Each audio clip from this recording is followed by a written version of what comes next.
Hello. I'd like to thank you for making the choice to join us here at the Greenbrier Church Online. Paul Tripp tells a story about a paradigm shift in his daughter's life. She was starting kindergarten, so he says they're getting ready for that first relationship change, where your child goes off to kindergarten, they get a teacher, and that teacher begins to hold a lofty position in their life. They're getting ready for those, well, Miss So and so said this, and Miss So and so did that phase. He writes that's not the only authority shift that happened that year. One evening around the table, his daughter announces that tomorrow she needs to wear a party dress to school. And Paul looked at her and smiled and said, well, are you guys having a party at school tomorrow? Do we need to get anything, some supplies? And his daughter said, no, no. Anna said that all the girls are wearing their party dresses tomorrow. And I don't want to be the only girl not wearing my party dress. Paul said he realized that at that moment, Anna, the self appointed queen of the playground, had become an authority in his daughter's life. And his daughter was not about to disappoint that new authority. So if Anna says all the girls are wearing party dresses, or if all the girls are only going to eat cheese sandwiches, or if the girls will never swing at recess, then that's the new rule. He writes for the rest of his year, his daughter makes all of her decisions based off what Anna wanted because she was the one who had authority in her life. Now, I was reminded of that story this week as I read our text out of James chapter 4. Over the last few weeks, James has been focusing on how our faith should be seen. And now we get to our text this morning, and it seems like, well, James has taken a sharp turn and left the discussion of faith altogether. This part of the letter sounds like just a typical conversation between businessmen discussing their plans. People make plans every day. So you might be wondering, why does James feel the need to share this conversation? Why share their plans and their details? When? Today or tomorrow. Where? This city or that city. How long? Well, spend a year there and we'll carry on business. Why? To make money. So why would James talk about this? I mean, the Bible talks an awful lot about planning, and it seems like this guy's got everything planned out and his purposes, his place, his progress, all the bases are covered. But what if the reason that James puts this story in the letter is because it's a story about authority? I want to remind you that the central story of the Bible is everything is about God. It's all about Him. And while He invites us into a relationship with Him, while He offers us mercy and peace and grace and love, we can't forget that God is the central character in the story. God alone has the right and the power to be the authority in our lives. But in this story that James is telling, you've got two guys that are living and making plans like God doesn't exist. There's not a single mention of God. The guys knew what they wanted, they knew how to get there. They just never stopped to check with God about it. Now, don't get me wrong, I don't believe that James is concerned all that much with our plans. Rather, I think James wants to know, do our plans, are they submitted to God's authority? You see, James is talking about making plans that don't include God. Now, it's great to have dreams as long as those dreams include God. It's great to have goals as long as you pray about those goals. There's nothing wrong with what this guy did. It's more of what he forgot to do. He forgets to include God. And honestly, that lands pretty close to home for me. You see, the men that James are describing are actually doing what, well, all of us have been guilty of doing at one time or another. James says that a better way, a more faithful way to live is instead, you ought to say, if it's the Lord's will, we will live and do this or that. Honestly, I don't know what's going to happen tomorrow. You don't either. Now, we can take educated guesses, but planning without God is, well, it's presumptuous. As you read through the letter of James, you can't lose sight of the fact that he's writing to people that are Christians, that have been baptized, that are followers of God. Throughout the whole letter, James addresses his readers, my brothers or my dear brothers. When we get to chapter 4, verse 13, the audience doesn't change. Listen carefully, those of you. He's writing to the church. In essence, James is saying that it is possible to be a follower of God and still live your entire life and plan your days as though God doesn't have any part of your plans. Now, we need to be careful here because there may be times in your life, just like in mine, when things get really, really busy and I get so over focused on all of the things that are happening in the world around me that I end up taking God for granted. There have been days in my life that are so super hectic and I'm busy all day long, and it's not until my head hits the pillow at night that I realize I haven't prayed today. I didn't think about God at all today. I know a lot of people who would shout out at the top of their lungs that they love the Lord their God with all their heart, mind, soul, body, and strength, but when it comes to living out the mundane or the hectic part of their days, they're nothing more than a practical atheist. And that's sad because God's greatest desire is for us to get close to Him. It's tragic to find somebody who says, I believe in God, and then they act like they don't.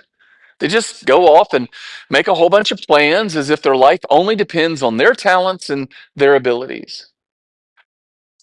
So, in this part of the letter, James gives us some practical advice on how to put God back in the place of authority in our lives. And if we do that, we'll have a future that's bright. That's verse 17. So, if you know the right way to live and ignore it, it's sin. Plain and simple. I want us to camp out in this verse today and see what James has to say about authority and faith and how that should affect our daily lives. The first principle is that God's authority in our lives begins with our knowledge. James says, if you know the right way to live, every now and then somebody will say to me, or they'll post something on social media, or they'll tweet out, I really wish that God would just come down and just tell me what He wants me to do. If God would just come and sit by my bed at night and tell me what His plans are that He has for my life, or if He would just open the heavens and shine down a light and tell me my purpose, then I would gladly spend the rest of my life working for God.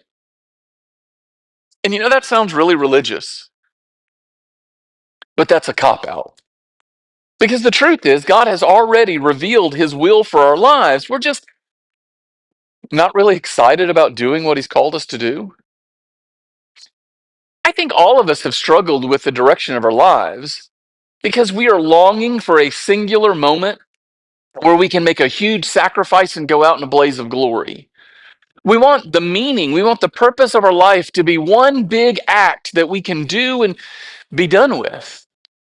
And we choose to ignore that God wants us to be busy every day forgiving our enemies and those who curse us. He wants us to fill our days loving God and loving our neighbor as ourselves. He's called us to make sure that our love is sincere, that we hate what is evil, that we cling to what is good. He's called us to be devoted to one another in brotherly love and to honor one another above ourselves.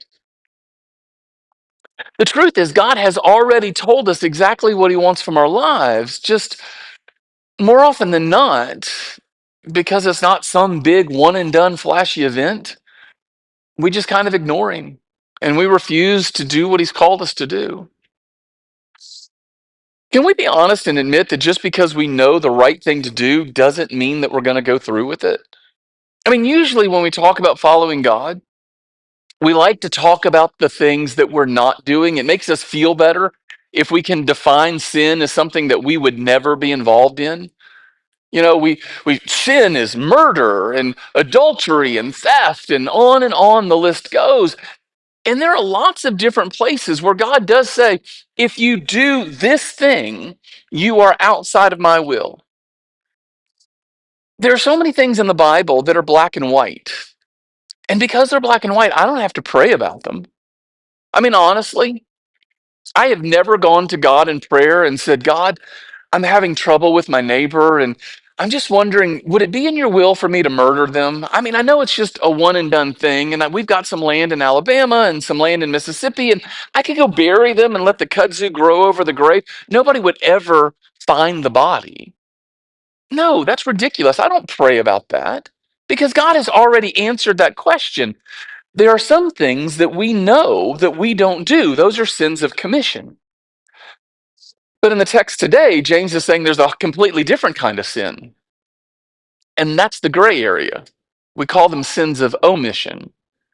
You know, you can do nothing and still sin because there are things that you ought to be doing.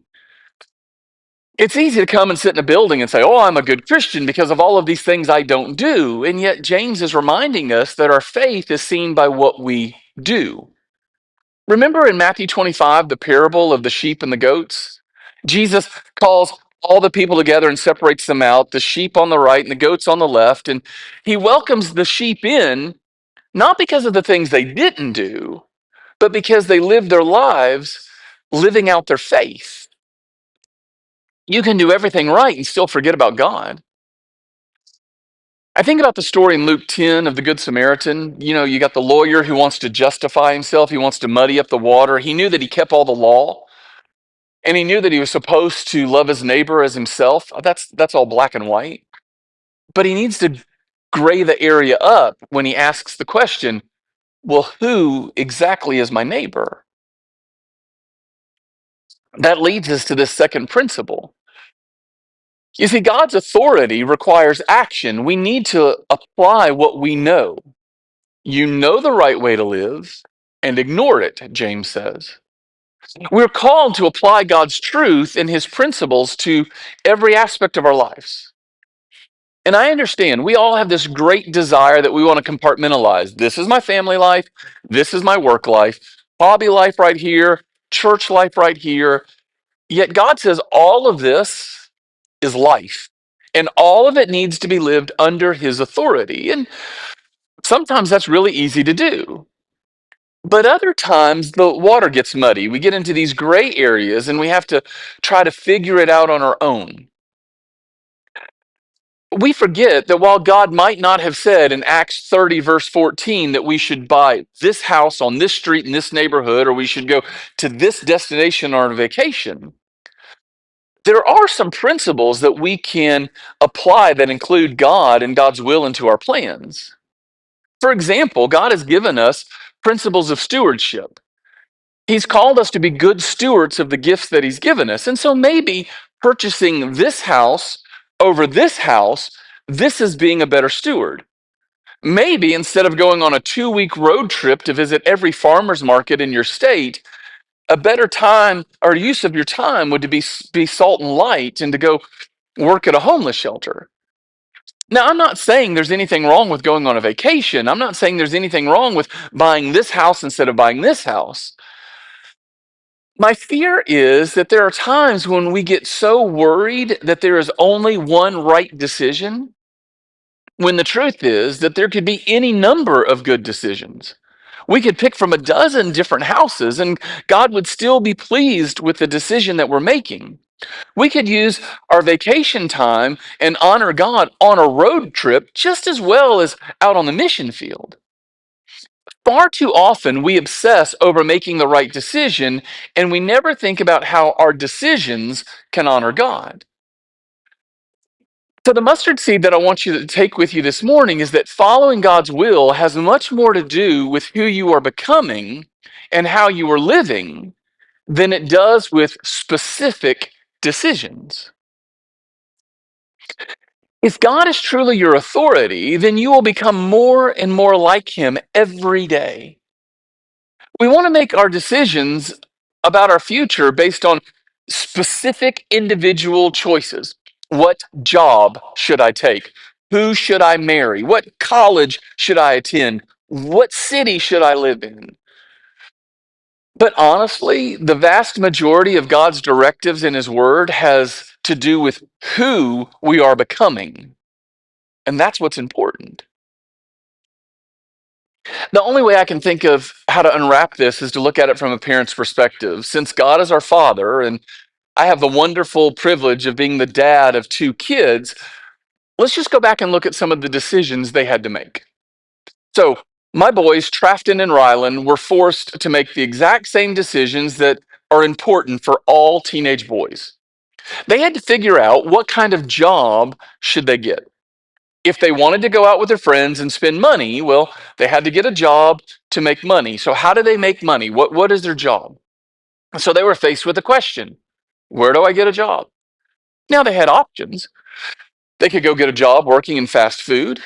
They could get a job working at the movie theater. They could go to the grocery store. They could get a job doing something else. And because I love my boys, I was really, really concerned with where they worked. I wanted it to be something that they enjoyed doing, or at least something they didn't hate. I wanted it to be something that fit into their skill set or taught them a new set of skills. I wanted it to be convenient to our house. I didn't want them to have to drive to Birmingham or Atlanta. But my greatest concern was not where they worked. My greatest concern was what type of employee are they going to be?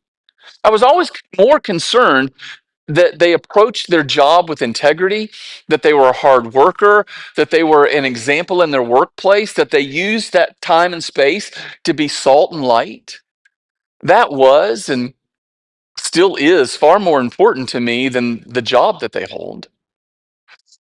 Another decision, a huge decision they faced was what kind of car should they get? I mean, for most teenage boys, what you drive is of utmost importance.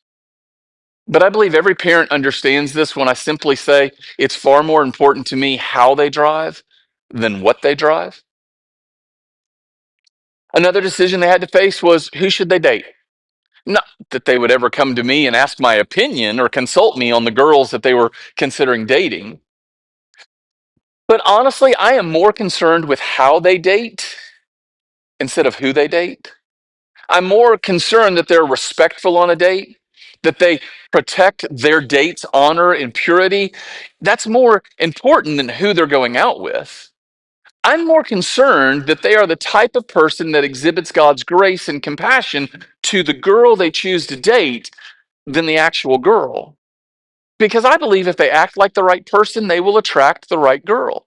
If they're living out their faith, the one that they date, well, that's going to take care of itself. Basically, what I'm saying is I'm far more interested in how my boys apply their faith to their daily lives than I am about the specific decisions that they're making. When I read this text from James, I believe our Heavenly Father has similar concerns. Not that He's unconcerned with our decisions. I mean, I'm concerned about what my boys are going to do and who they're going to marry or if they're going to get married. But the bigger issue to me is who are my boys becoming? In the same way, I believe God is more interested in how we are doing. How are we living out our faith? Are we becoming more like Christ? Are we making decisions that honor Him? And in those moments that we're off, if we make a decision that doesn't quite work out, God knows that we're going to grow through it to become more like Jesus. Because God's number one concern is who are we maturing and becoming? The biggest thing for God is that do we allow Him to be a part of our daily life? And the reason that this is so important, according to James, is because oftentimes we forget that eternity is just around the corner. James's intent to see that we see what is real, that we view our life in the midst of eternity. In verse 14, James says, "You are like a mist that appears one moment and then vanishes another."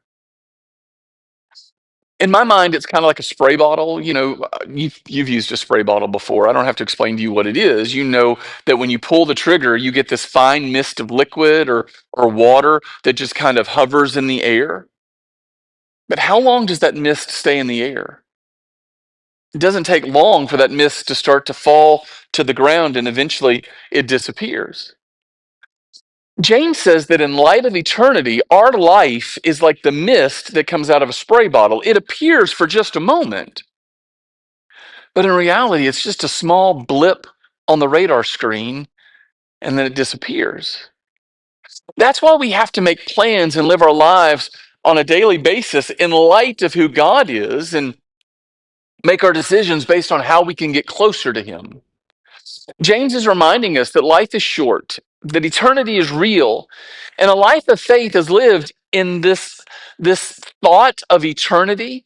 A life of faith is concerned that that our life is a marathon, not a sprint.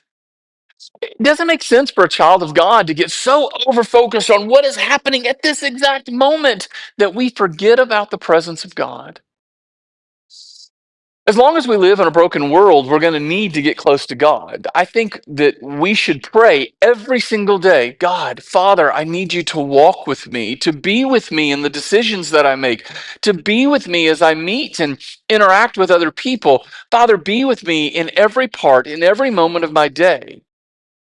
That should be our passion because that's what we were created for.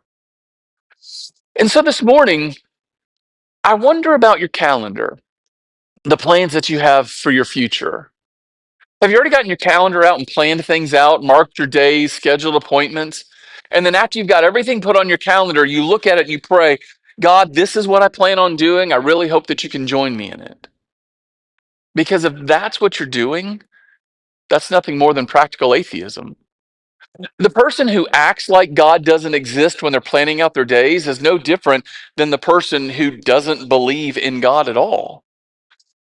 Instead, we should live with this understanding that our holy God, who loved us enough to provide us every means to draw close to Him, the one who invited us to come and to sit at His table, wants to remind us and give us the space to remind one another of the wonderful opportunity that we have to live our lives in the presence of God. And if we do that, we'll be able to experience unbroken fellowship with our awesome God throughout all eternity. God has done so much to get our attention and to welcome us to sit with Him at His table, to draw us into a relationship with Him. And my fear is because He has done so much, we forget that all of the world is about God.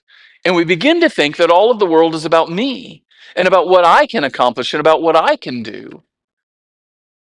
But we forget that when we go to the table, it's not my body and it's not my blood that we celebrate. It's the body and the blood of our Redeemer. And so today, as you go to the table, it's my hope that the memorial that we take, the bread and the cup, will remind us not only of how deeply God loves us, but more importantly, it will remind us of His rightful place in our lives. That we should build our lives around our relationship with Him and trust that He'll take care of everything else. I hope you have a wonderful week. Never forget how deeply you're loved, and I look forward to seeing you very soon.